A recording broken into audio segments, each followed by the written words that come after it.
I found out my husband had a secret child 10 years into our marriage, and now I'm raising her. Last week, my life as I knew it came crashing down around me. For the past decade, I, 38F, thought I knew everything there was to know about my husband, Derek, 42M. We've been married for 10 years and we have 2 kids together, Ethan, 8M, and Lily, 5F. Our life had always felt stable, predictable even. I thought I knew all of Derek's secrets, his fears, and the things that kept him up at night. But it turns out I didn't know anything at all. It started on an ordinary Tuesday evening. Derek came home late from work, looking pale and rattled, like he'd just seen a ghost. He sat down heavily at the kitchen table, his hands trembling as he reached for my hand. It wasn't unusual for him to be late. He worked long hours at the firm, but this time I could tell something was different. "Derek, what's wrong?" I asked, my heart picking up speed. His silence stretched out between us, thick and heavy, like a storm cloud about to burst. My mind raced through possibilities. Was he sick? Did he lose his job? But nothing could have prepared me for what he said next. "I need to tell you something, and it's really bad." He was avoiding my eyes, staring down at the scuffed wooden table like it held the answers to a puzzle he couldn't solve. I squeezed his hand, trying to steady him even though my own anxiety was building. "Whatever it is, we'll figure it out. Just tell me." He took a deep breath and finally looked up, his eyes full of a sadness I hadn't seen before. "I have a daughter from before we met. She's 12 years old. Her name is Hannah. I've known about her for years, but I never told you. I couldn't. I thought I'd lose you if you knew." The words hit me like a physical blow. I jerked my hand away, staring at him in disbelief. My mind struggled to process what he was saying. A daughter? 12 years old? That meant she'd been born just a few months before we met. My stomach churned and I felt like I might be sick. "How long have you known?" I asked, my voice barely more than a whisper. "Since she was born," he admitted, his shoulders slumping. "Her mother reached out to me when she found out she was pregnant. I didn't believe her at first. I thought she just wanted money, so I ignored it. But when Hannah was born, she sent me a picture and I knew. I started sending money, and I've been in contact with her mother ever since." The air seemed to drain out of the room, and my ears rang with the sudden silence. It was like the world had tilted on its axis, and I was struggling to keep my balance. Derek had always been an honest man, or so I thought. He was the kind of person who'd admit to eating the last piece of cake or forgetting to put the trash out. But this was an entire life he'd hidden from me. "You've been lying to me for 10 years, I said, my voice rising with each word. "Every single day of our marriage you've been keeping this secret and you just let me live in the dark?" He reached out like he wanted to touch me, to comfort me, but I pulled back, a mixture of anger and hurt surging through me. "I thought I was doing the right thing," he said desperately. "I thought if you knew you'd leave me. I couldn't bear the thought of losing you." And you thought lying was better?" I interrupted, my voice breaking. "You thought that hiding a whole child was the answer?"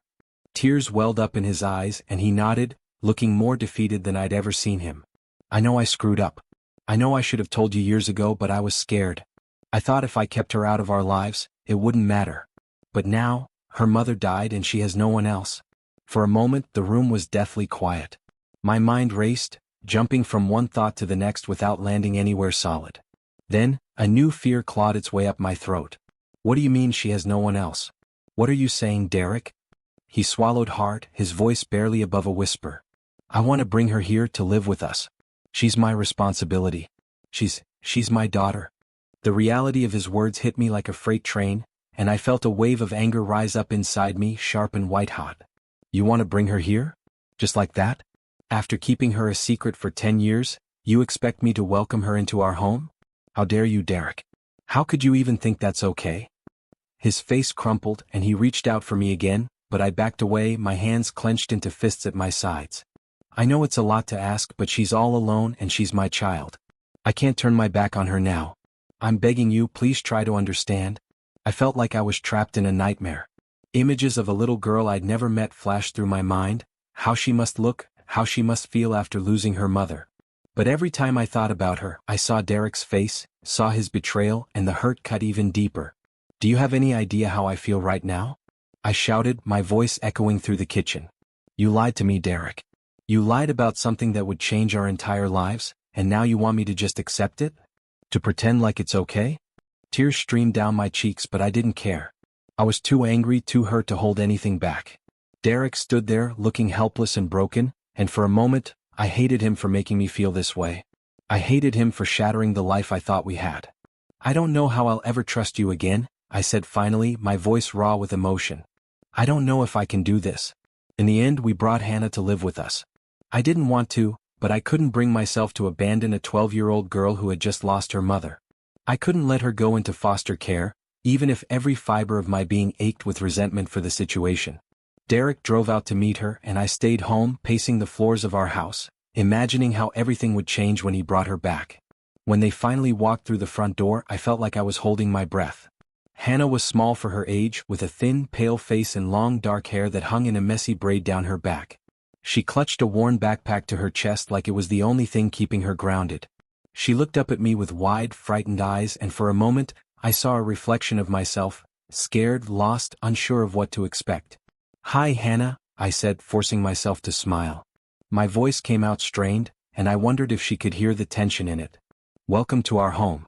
She didn't say much, just nodded and mumbled a quiet "hein" before ducking her head again. Derek put a hand on her shoulder, but she shrugged it off, stepping further into the house like she was afraid she might break something. Watching her, I felt a pang of sadness that cut through my anger. She didn't ask to be here. She didn't ask for any of this.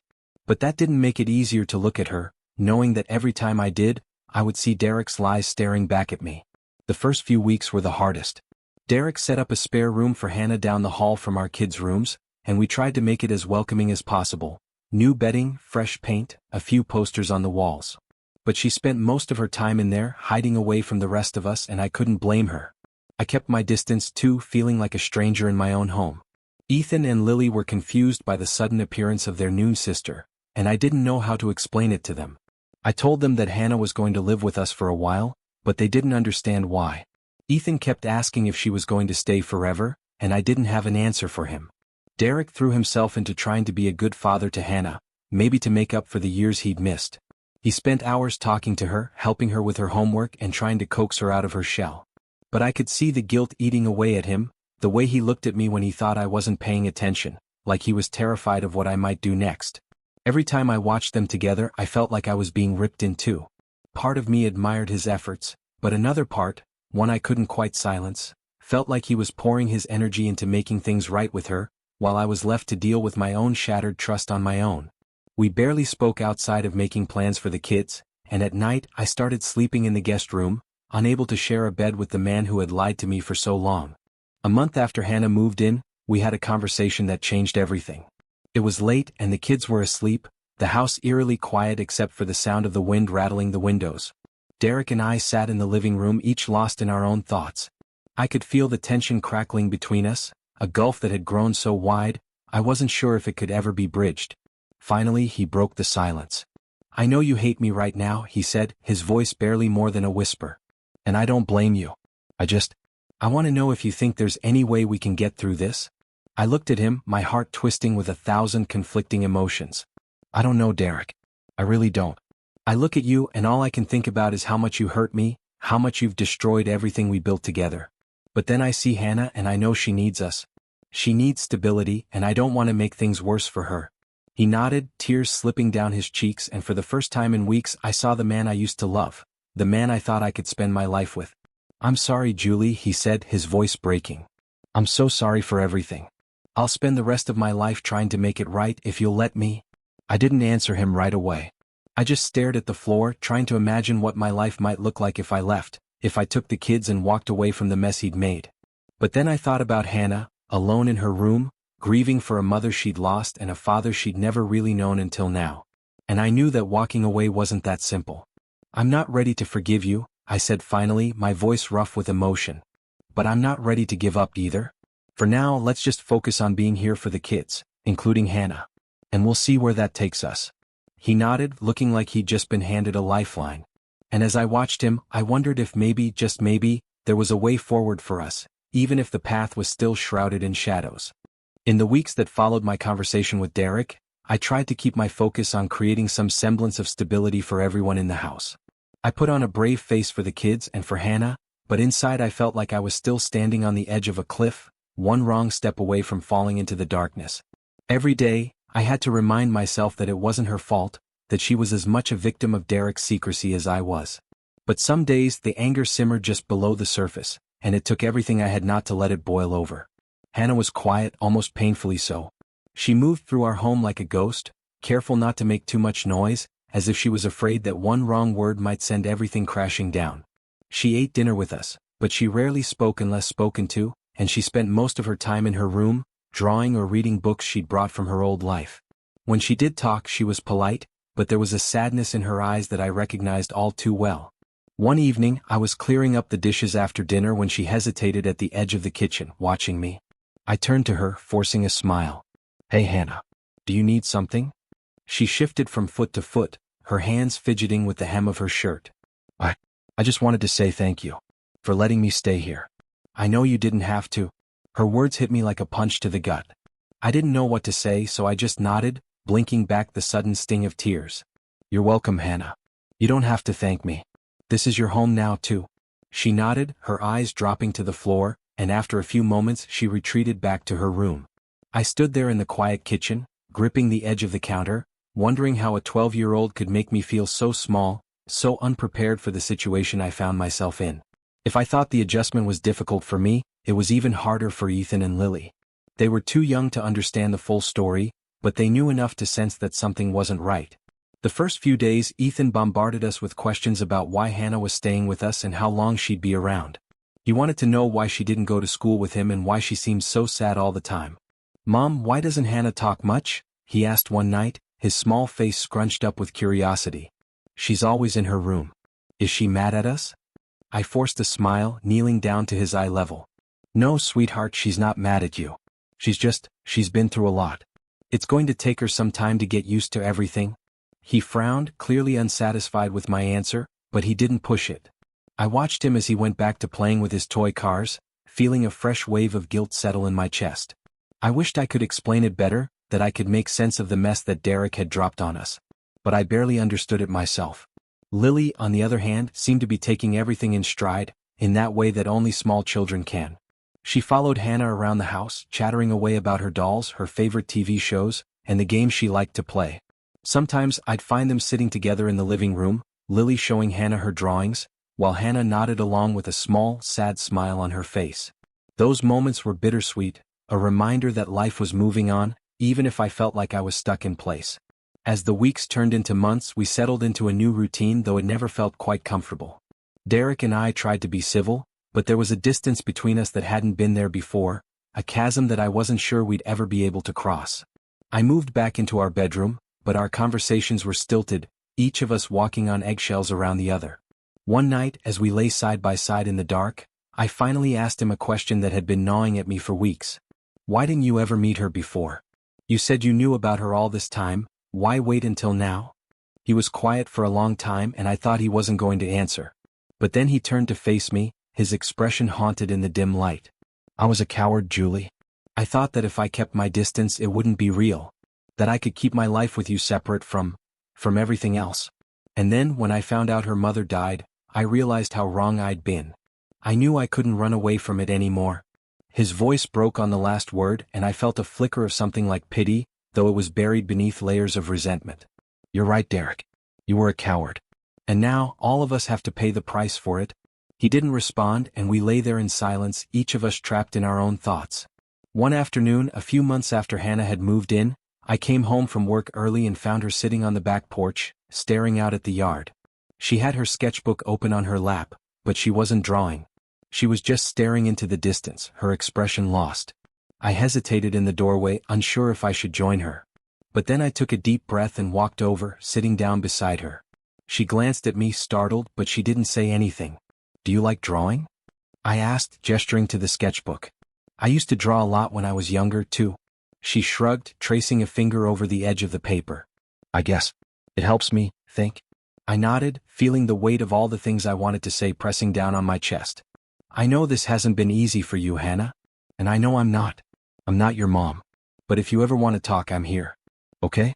She looked up at me then, her eyes wide and vulnerable, and for the first time, I saw the fear that she'd been carrying with her since the day she arrived. Do you want me here?" she asked, her voice barely more than a whisper. "Or are you just doing this because you have to?" The question took my breath away. I hadn't realized how deeply she'd been questioning her place in our home, in our lives. I reached out and gently touched her hand, my voice trembling as I answered. "You're not here because we have to take you in, Hannah. You're here because you're family, and you deserve to be somewhere safe. We may not have chosen this, but we're going to figure it out together. I promise." She stared at me for a long moment and then she nodded, blinking back tears. "Okay," she whispered, her voice so small that I almost didn't hear it. But I did, and for the first time in months I felt like maybe, just maybe, there was a chance for us to build something new. Slowly the days started to feel a little easier. Ethan and Lily began to accept Hannah as part of the family, and I started to see glimpses of her personality beneath the sadness. She laughed more, especially when Lily dragged her into games of make-believe in the backyard, and she began joining us for movie nights without needing to be coaxed. But the hurt between me and Derek lingered, like a wound that refused to close. We still argued, usually late at night when the kids were asleep and there was no one to hear the bitterness in my voice. He'd tell me how sorry he was, how he wished he could go back and change things, but I couldn't bring myself to believe him, not completely. One night, after a particularly heated argument, I stormed out of the house and drove aimlessly through town, trying to outrun the anger that was choking me. I ended up at the edge of a small lake on the outskirts of town, a place I hadn't been to since before Ethan was born. I parked the car and walked down to the water's edge, the cool night air stinging my skin. I stood there for a long time, staring out at the rippling water, feeling like I was drowning in everything I couldn't control. But then I thought about Hannah, about the way her face had lit up when she talked about her drawings, and I thought about Ethan and Lily, and the way they'd started including her in their little world. For the first time I allowed myself to cry, really cry. I cried for the life I thought I had, for the trust that had been shattered, and for the family I was trying to hold together, piece by fragile piece. When I finally got back home, Derek was sitting on the porch, his head in his hands. He looked up when he heard my footsteps, his eyes red and tired, and for a moment, we just looked at each other, all our anger and fear laid bare between us.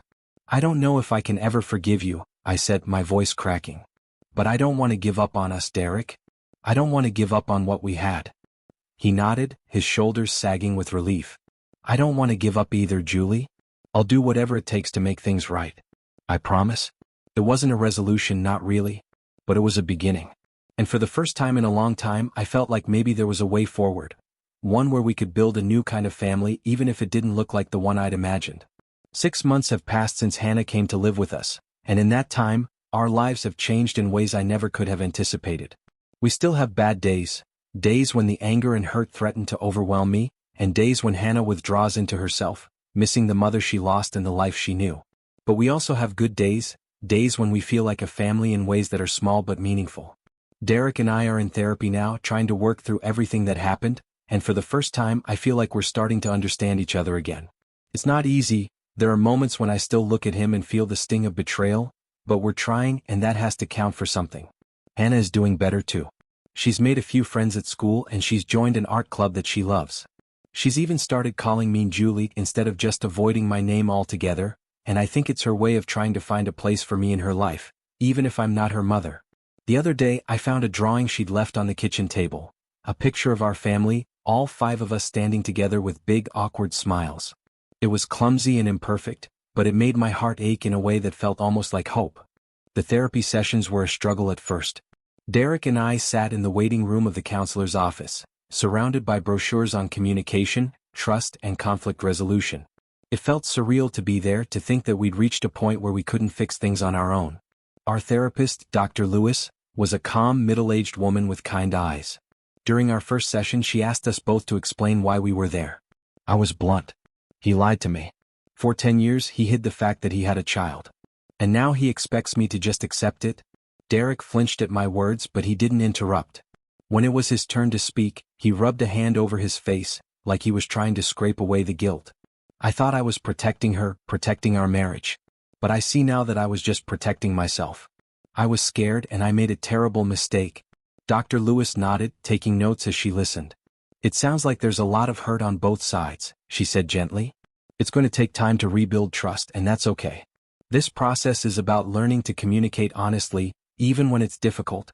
The sessions became a weekly ritual, a space where we could express our frustrations and fears without worrying about the kids overhearing. Some days, it felt like we were making progress, like we were starting to understand each other again. Other days I left the office feeling like I'd been ripped open, all my pain and resentment laid bare. But through it all, I kept coming back because part of me still believed that we could find a way through this. Hannah had her own battles to fight. The transition to a new school wasn't easy for her, especially with everything she'd been through. She struggled to keep up with her classes, and I often found her hunched over her homework at the kitchen table, frustration etched into her face. One afternoon, I walked in to find her staring at a math worksheet, tears streaming down her cheeks. She was clutching her pencil so tightly that her knuckles were white, and I could see that she was on the verge of breaking down. "Hey Hannah," I said softly, sitting down beside her.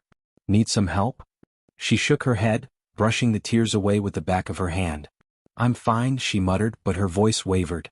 I hesitated, then reached out and gently took the worksheet from her.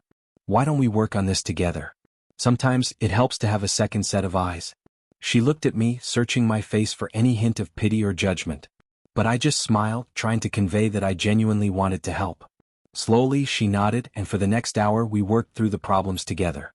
By the time we finished, she had calmed down, and there was a faint smile tugging at the corners of her mouth. "Thanks, Julie," she said quietly, packing up her books. "You're welcome, Hannah. Anytime you need help, just let me know," I replied, feeling a small flicker of hope. It was the first time she'd really allowed me to help her, and I hoped it was a sign that she was starting to feel like she belonged. It had been months since I'd seen my parents. When Derek's secret first came out, I couldn't bring myself to tell them the truth. It felt too raw, too painful, like saying it out loud would make everything even more real. But now, with Hannah living under our roof, I knew I couldn't keep avoiding the conversation. I invited them over for dinner one Saturday, preparing myself for the questions I knew were coming. They arrived with a bottle of wine and a cake from my mom's favorite bakery, smiling and chatting as if everything was normal. But the moment they saw Hannah, the questions began. "Who's this, sweetie?" my mom asked, her eyes darting from Hannah to Derek to me. Derek stiffened beside me, but I forced a smile, taking a deep breath. "Mom, Dad, this is Hannah. She's Derek's daughter." The silence that followed was thick and uncomfortable. My mom's smile faltered, and my dad's brow furrowed in confusion. "Derek's daughter?" he repeated slowly, looking to Derek for an explanation. Derek swallowed hard, and for a moment, I thought he might crumble under the weight of their expectations. But then he squared his shoulders and faced them. "It's true. Hannah is my daughter from a relationship I had before Julie and I met. Her mother recently passed away and we've taken her in." My mom's mouth opened and closed like a fish gasping for air. "And you never told us?" she asked, her voice rising. "You kept this a secret for all these years?" I could see the hurt in her eyes, and it mirrored the pain I'd felt when I first learned the truth. But I also saw the way she looked at Hannah, a glimmer of compassion beneath her confusion. I stepped in, trying to defuse the situation before it spiraled out of control. "It's been difficult," I said, my voice trembling. "But we're trying to make it work. Hannah is part of our family now, and she needs all of us to help her through this." My dad sighed, rubbing a hand over his face. "We're not judging Julie. It's just, this is a lot to process." I nodded, understanding exactly how he felt. "Believe me, I know. But we're doing the best we can. That's all we can do." They stayed for dinner, and the atmosphere gradually relaxed. My mom asked Hannah a few gentle questions about her school and hobbies, and Hannah answered with shy, one-word responses. It wasn't much, but it was a start. And as I watched my parents try to connect with her, I felt a small surge of hope that maybe, just maybe, we could build a new kind of family together. Derek and I had planned an anniversary dinner for months, a quiet evening at a nice restaurant, just the two of us. It was supposed to be a chance to reconnect, to remember why we fell in love in the first place. But as the date approached, I found myself dreading it, afraid that we'd sit across from each other in silence, unable to bridge the distance that had grown between us. The night of the dinner, I put on the dress Derek had bought me for my birthday, a simple black dress that hugged my curves, and tried to muster up a sense of excitement. Derek met me at the door, dressed in a crisp suit, and for a moment, I saw a flash of the man I'd fallen in love with all those years ago. But the memory was tinged with a sadness that I couldn't quite shake. At the restaurant, we made small talk over appetizers, discussing the kids and the latest updates from our jobs. But as the main course arrived, the conversation stalled, and the weight of everything left unsaid pressed down on us. Finally, Derek reached across the table and took my hand, his expression earnest. "Julie, I know things haven't been easy, but I need you to know that I'm committed to making this work. I'm committed to you, to our family. I don't expect you to forgive me overnight, but I want you to know that I'm not going anywhere." I stared at our joined hands, feeling a lump rise in my throat. I want to believe that, Derek. I really do. But it's going to take time. Every time I look at Hannah, I'm reminded of everything you kept from me. He nodded, his eyes filled with regret. I understand. And I'm willing to do whatever it takes for as long as it takes. I love you, Julie. That hasn't changed even if I've made mistakes. I looked at him, searching his face for any sign of insincerity, but all I saw was a man who was genuinely trying to atone for his mistakes. And maybe, just maybe, I could find a way to believe him again. I love you too, Derek, I said, my voice breaking. But I need time to figure out if I can trust you again. Can you give me that? He squeezed my hand, his eyes shining with unshed tears. I'll give you all the time you need. A few weeks later, Hannah's 13th birthday arrived. It was a milestone, and I wanted to make sure she felt special, even if our situation was far from perfect. Derek and I planned a small party at home, inviting a few kids from her new school and setting up decorations in the backyard. Hannah seemed surprised that we'd put in so much effort. You didn't have to do all this, she said shyly as she helped me hang streamers. I smiled, handing her another roll of tape. It's your birthday, Hannah. Of course, we wanted to make it special. The party was small but warm, filled with laughter and the sound of kids playing. I watched from the sidelines as Ethan and Lily dragged Hannah into a game of tag, and for the first time I saw her laugh. A real, unguarded laugh that made her look like the kid she was supposed to be.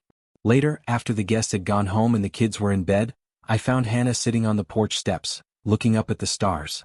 I sat down beside her, wrapping a blanket around our shoulders to ward off the chill. Did you have a good time?